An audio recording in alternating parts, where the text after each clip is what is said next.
Hello friends, welcome back to Flavors on My Dastakhan. Today I will be sharing with you the recipe of chicken kebab.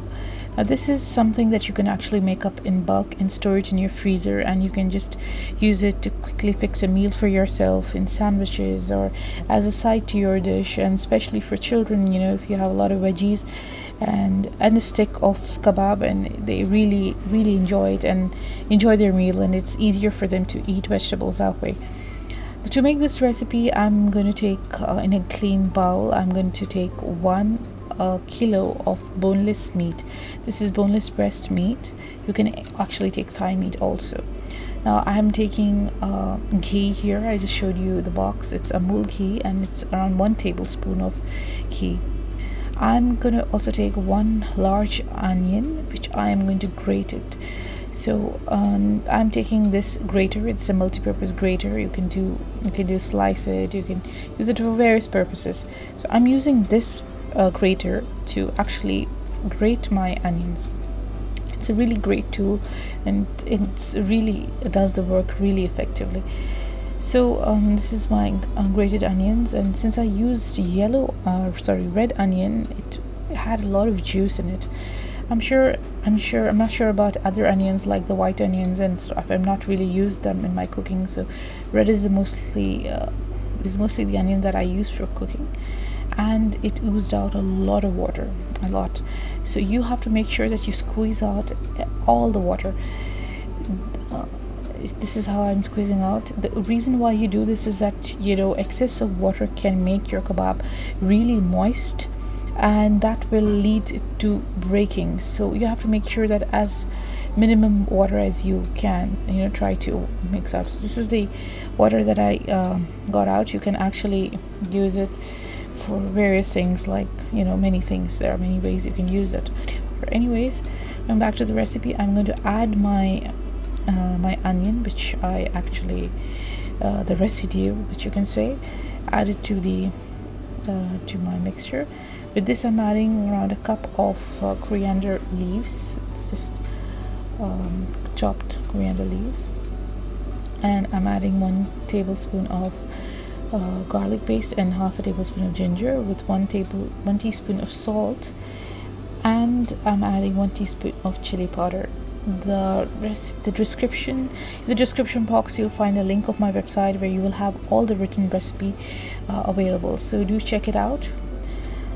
So going back, I've taken half teaspoon of coriander powder and 1 teaspoon of cumin, and I'm also taking 1 teaspoon of black pepper, and I'm taking half teaspoon of garam masala.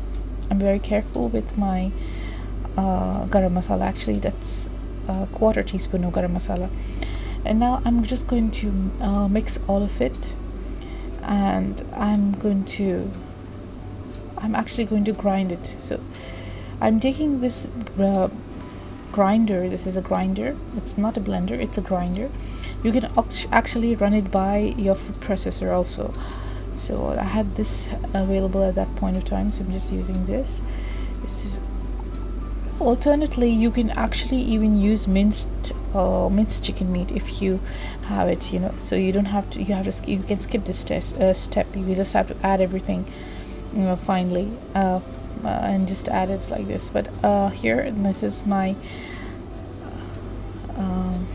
meat after I minced it. I'm going to take 1 egg and I'm going to add this to this mixture.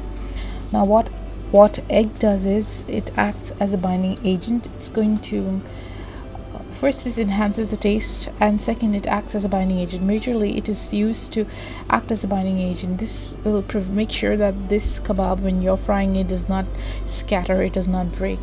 So, and also I'm adding half a cup of breadcrumbs. Now again, breadcrumbs also acts as a binding agent, and especially when you see that your mixture is moist and it's having a lot of moisture in it, you can actually increase the quantity of breadcrumbs there. But this breadcrumb, half a cup, was enough for my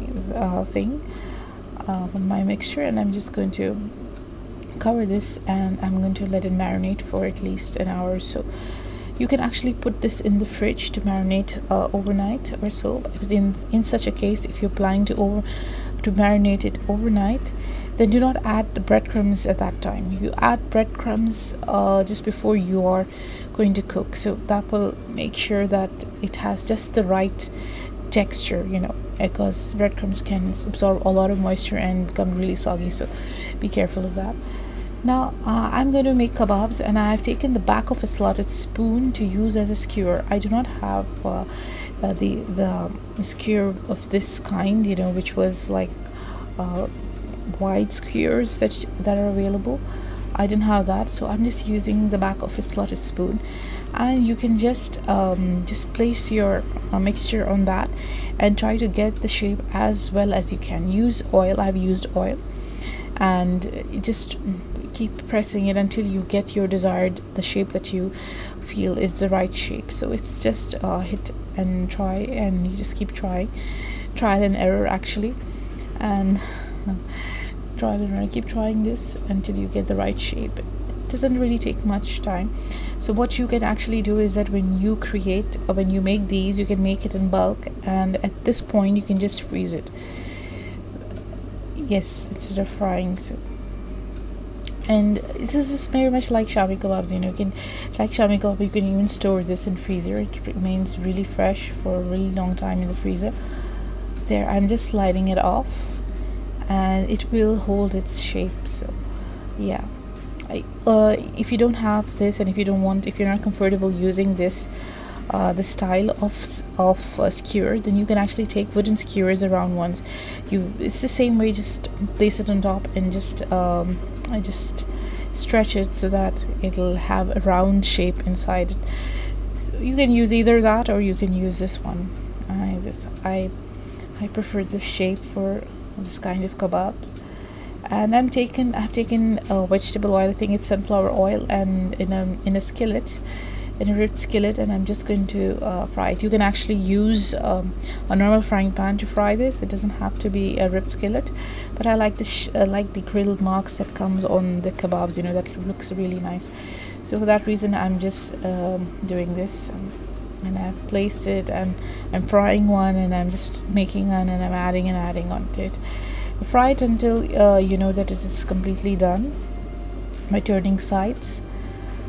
And this is a quick meal. You can actually store these, like this one, or shami kebabs, or any kind of kebabs. Basically, when you make, you can keep it in your freezer and store it. And it's like when you have an unexpected guests at home, you can just remove a couple of it and fry them. So it's kind of, even if you're not prepared, you are like always prepared for unexpected guests. Or sometimes, when you're not in a mood to cook a lot of things, and you just have basic food at home, like lentils and some curries, vegetable curry, and you're in a mood to eat non-veg. If you have these handy, believe me, there's nothing better than this. So this is how I served it, just plain up. I'm showing you. I did not decorate it or anything. It was super delicious. My children loved it, and they're really asking me to make this again. And I hope you will try this recipe. Do let me know in the comments section, how did you like it. Thanks for watching, and do not forget to like, share, and subscribe. Thank you very much. Have a great day.